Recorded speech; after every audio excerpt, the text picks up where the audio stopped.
Assalamualaikum warahmatullahi wabarakatuh. Selamat siang semuanya. Bertemu kembali dalam mata kuliah perubahan iklim B. Sengaja untuk pertemuan ini saya melakukan perekaman video terlebih dahulu sehingga teman-teman bisa menyimak materi melalui video ini. Kita tahu bahwa minggu kemarin itu hari libur ya, hari Jumatnya, sehingga sebenarnya hari ini masih pertemuan keempat untuk teman-teman. Nah, saya merefresh ulang. Pada pertemuan ketiga, kita membahas tentang klasifikasi iklim. Nah, minggu ketiga kita juga sudah membahas tentang klasifikasi Köppen, ya. Ini merupakan contoh klasifikasi empiris. Nah, teman-teman bagi yang lupa, tolong nanti dilihat kembali baik video rekaman minggu ketiga dan juga slide-nya. Nah, ini adalah hanya merefresh ulang tentang distribusi secara spasial klasifikasi Köppen. Nah, hari ini pertemuan pada minggu keempat kita akan masih melanjutkan tentang klasifikasi iklim. Ya, klasifikasi selanjutnya adalah klasifikasi tone weight. Klasifikasi ini dibuat pada tahun 1948 bersama dengan klasifikasi sebelumnya yaitu Köppen, sama-sama berkaitan dengan tanaman.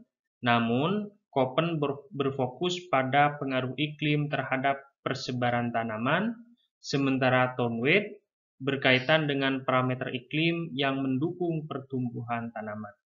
Sehingga tidak memakai data hujan saja atau temperatur saja, namun berdasarkan kombinasi curah hujan dan temperatur untuk mendapatkan indeks, dan klasifikasinya berdasarkan indeks tersebut. Berikut adalah klasifikasi berdasarkan nilai yang disebut Precipitation Effectiveness atau PE. PE ini didapatkan dengan menggunakan persamaan di bawah ini. Berdasarkan nilai PE tersebut, diklasifikasikan dengan simbol alfabet A sampai E, dengan masing-masing simbol ada deskripsinya. Mulai dari A wilayah perhumid, yaitu daerah dengan sangat basah, sampai E yang disebut dengan arid atau kering. Selanjutnya ada yang disebut temperatur efisiensi, dengan persamaan ada di bawah ini.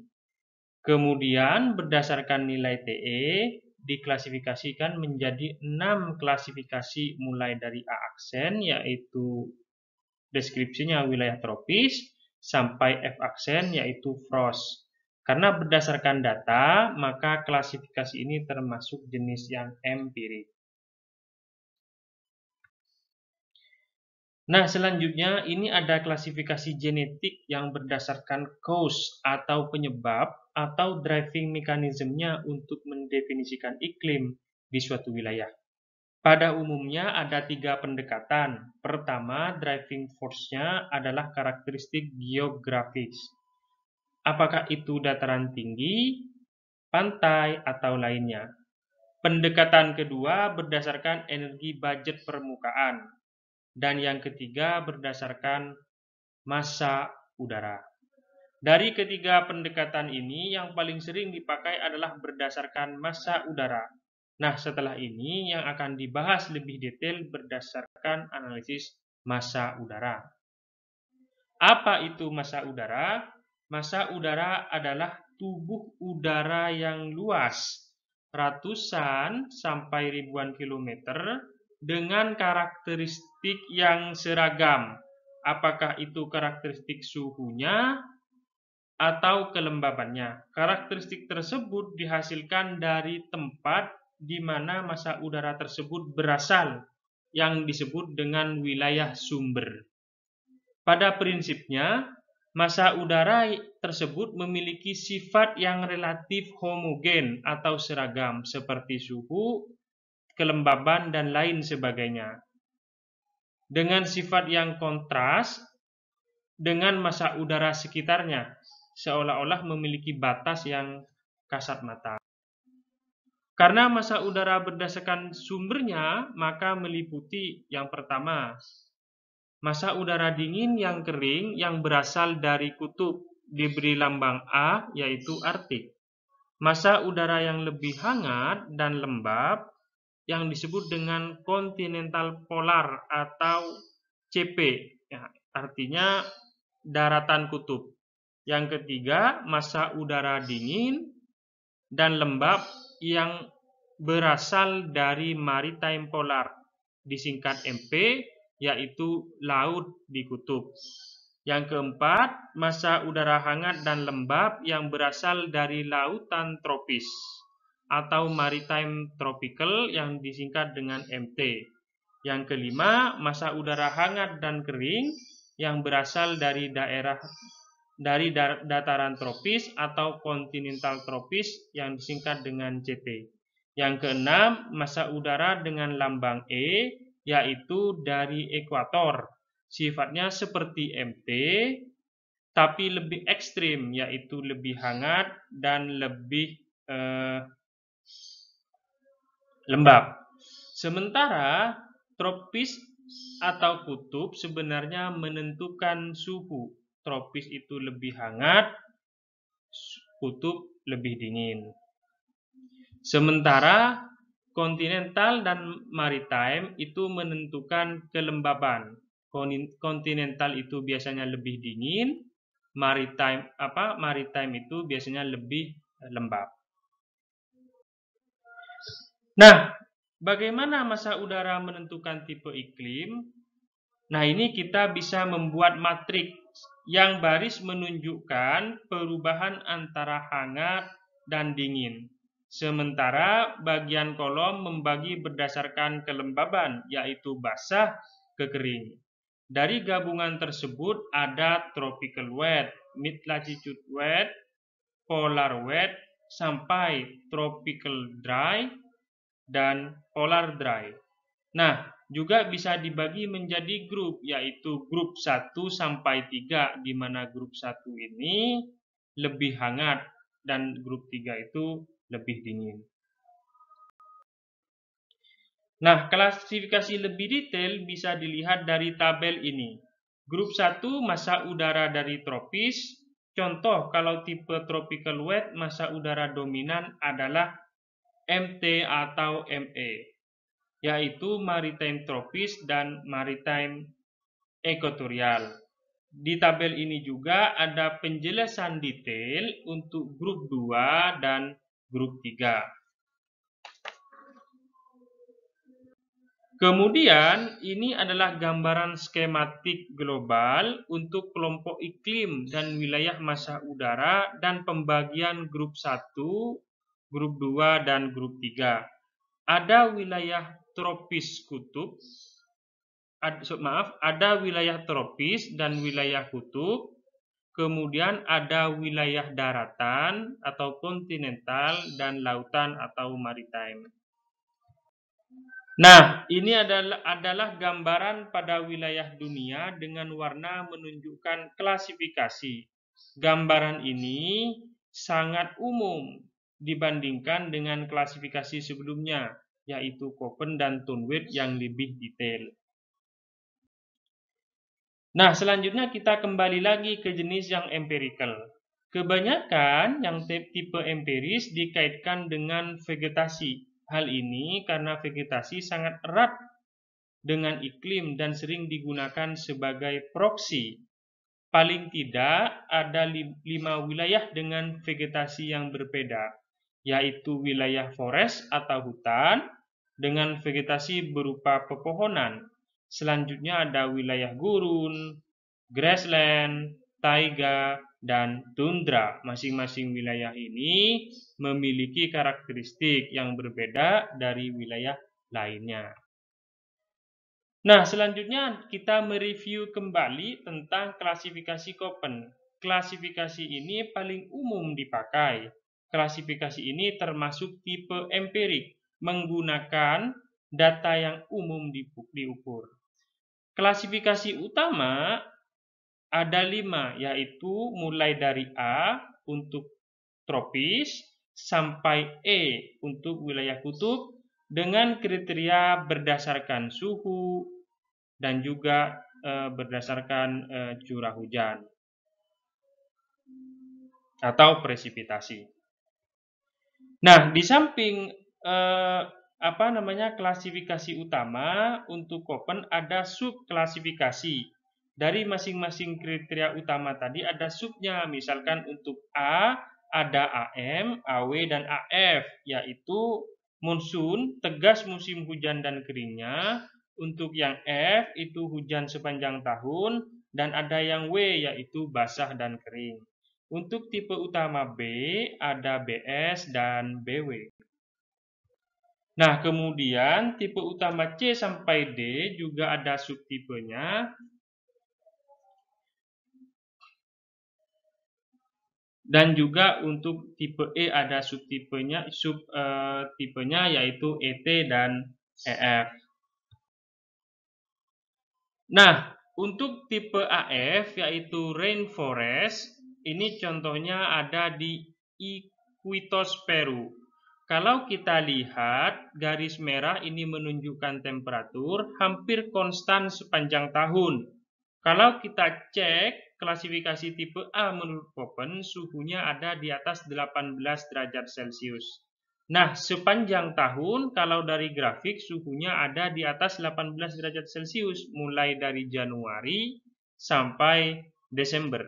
Sementara untuk hujan ini ditunjukkan oleh bar warna biru menunjukkan basah sepanjang tahun, yaitu hujannya di atas 60 mm setiap bulannya.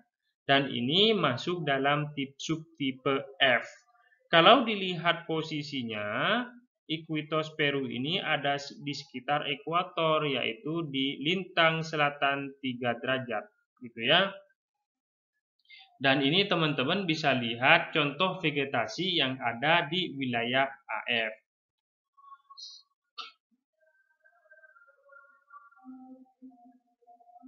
Nah, berikut distribusi tipe AF ini antara lain ada di daerah Amazon, Sungai Congo, sampai Malaysia, Indonesia, dan Filipina.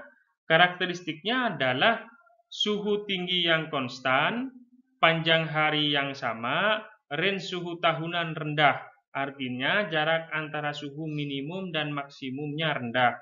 Selanjutnya, hujan deras dan terdistribusi merata, kemudian serta tutupan awan banyak dan kelembaban yang tinggi. Selanjutnya, faktor pengontrolnya adalah insolasi matahari dan presipitasi yang tinggi karena keberadaan ITCZ, yaitu Intertropical Convergence Zone. Kemudian juga angin pasat dan juga massa udara, yaitu Maritime Equatorial.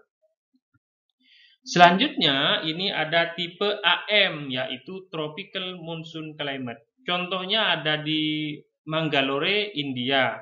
Tipe utamanya tipe A dan subnya adalah M. Suhu tahunan kalau kita lihat dari gambar, suhu tahunan di atas 18 Celcius. Subtipe M ini menunjukkan perbedaan musim hujan yang tegas. Contoh bulan JJA hujannya tinggi, namun di bulan JJF hujannya sangat rendah.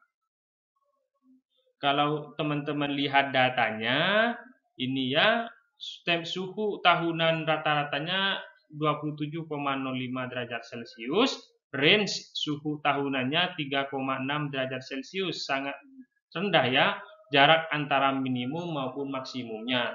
Nah, total presipitasi tahunannya ini sangat tinggi sampai 3.400-an. Dan perbedaan antara curah hujan saat musim panas dan musim dingin ini tegas. Ini kalau musim panas 3.000 lebih, sementara kalau musim dingin atau winter atau disebut dengan winter precipitation itu sekitar 200-an. Selanjutnya, distribusi geografis untuk tipe AM adalah ada di daerah pantai barat daya India, Sri Lanka, Bangladesh, Indonesia, Brasil Utara dan Selatan, dan lain sebagainya. Faktor pengontrolnya adalah sirkulasi monsun dan perpindahan ITGZ. Kemudian massa udara yang berbeda yaitu ME saat radiasi matahari di atas kita, dan MT atau CT saat matahari jauh atau disebut dengan low sun. Karakteristiknya adalah hujan lebat saat matahari di atas kita atau high sun, kering sebentar saat low sun, suhu paling tinggi terjadi sebelum periode hujan. Selanjutnya tipe AW yaitu wet dry tropical climate. Contohnya ada di Dakar, Senegal. Ada perbedaan saat musim basah dan kering, namun tidak sekontras tipe sebelumnya. Ada perbedaan temperatur tiap bulannya, namun tiap bulan suhunya masih di atas 18 derajat Celcius. Perbedaan lainnya dengan tipe AF atau AM adalah curah hujan annual precipitation-nya yang lebih kecil untuk tipe AW ini, yaitu sekitar 578 mm. Nah, ini termasuk peta ini menunjukkan wilayah-wilayah yang masuk ke dalam tipe AW. Lalu ini ada tipe BWH yaitu Tropical Desert Climate. Contohnya di Tindouf, Algeria. Kalau kita perhatikan, hujannya sangat sedikit, total annual precipitation-nya hanya 43,8 mm. Sementara untuk temperaturnya sangat tinggi range-nya, yaitu 21,2 derajat Celcius, dan tidak semua bulan suhunya ada di atas 18 derajat Celcius. Nah, ini wilayah-wilayah termasuk dalam tipe BWH. Faktor pengontrolnya adalah penurunan angin dan membentuk divergensi sehingga terjadi atau terbentuk sirkulasi tekanan tinggi. Kemudian massa udaranya adalah CT atau kontinental tropis. Beberapa karakteristik termasuk tempat terkering di bumi, rata-rata suhu annual di atas 18 derajat Celcius, relatif humidity-nya yang rendah, kemudian hujan tak teratur dan tak reliable, dan juga presipitasi tahunan lebih kecil dari evapotranspirasi potensial tahunan. Selanjutnya ini ada tipe BSH yaitu wilayah stepa. Contohnya adalah Daly Waters di Australia. Kalau dilihat dari data, suhu rata-rata adalah 26,5 derajat Celcius dan range suhu tahunannya itu 10 derajat Celcius. Total presipitasi tahunan adalah 536,2 mm. Hujan saat summer dan winternya itu cukup kontras. Ini 500 dan 36,2 mm. Ini ada beberapa tempat yang termasuk dalam tipe BSH dengan faktor pengendali adalah udara turun yang divergensi sehingga menjadi pusat tekanan tinggi dengan massa udara CT dan MT. Karakteristiknya adalah semi arid, kemudian presipitasi annual lebih dari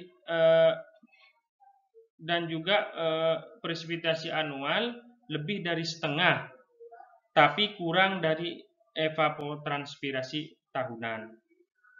Nah, selanjutnya ini ada tipe CFA yaitu humid subtropical climate. Contohnya ada di Memphis, Tennessee, Amerika. Berdasarkan data, karakteristiknya bisa dilihat di sini.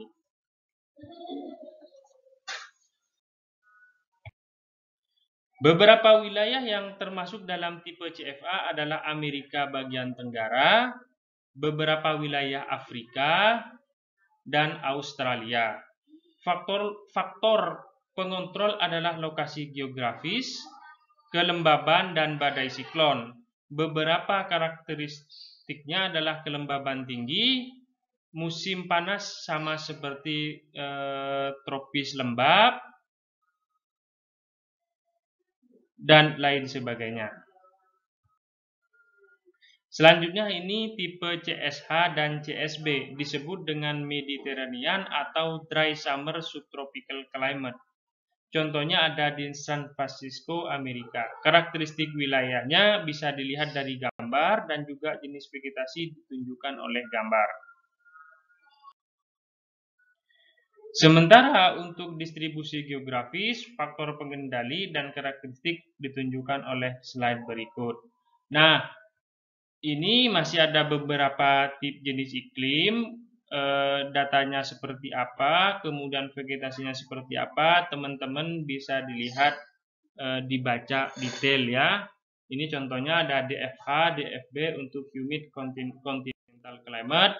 Di sini juga ada tempat-tempat yang menunjukkan iklim tersebut, kemudian faktor pengendalinya dan juga karakteristiknya teman-teman bisa baca di slide ini. Kemudian ini juga ada CFB atau Marine West Coast Climate. Ini bisa detail di sini juga dibaca ya. Kemudian ini ada juga distribusi geografisnya, faktor pengendali dan karakteristiknya. Kemudian juga ada BWK, Mid Latitude Desert Climate. Ini kira-kira teman-teman bisa baca lebih detail gitu. Ada BSK, Mid Latitude Stepa. Kemudian ini ada distribusi geografisnya. Kemudian juga ada Subarctic Climate, DFC dan DFD. Ada distribusi geografisnya, faktor pengendali dan juga karakteristiknya. Juga ada ET atau Tundra Climate. Gitu ya.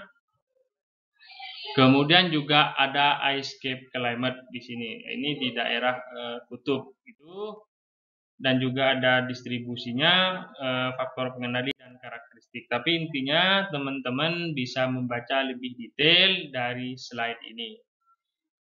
Nah, tapi intinya begini, antar tipe iklim Köppen menunjukkan juga perbedaan vegetasi umumnya yang ada di suatu wilayah.